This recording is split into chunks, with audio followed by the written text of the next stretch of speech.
கண்கள் இரண்டில் அருள் இருக்கும், சொல்லும் கருத்தினில் ஆயிரம் பொருள் இருக்கும்.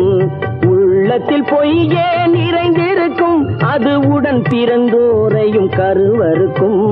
பாயும் புலியின் கொடுமையை இறைவன் பார்வையில் வைத்தானே, புலியின் பார்வையில் வைத்தானே. இந்த பாழும் மனிதன் குணங்களை மட்டும் போர்வையில் மறைத்தானே, இதய போர்வையில் மறைத்தானே.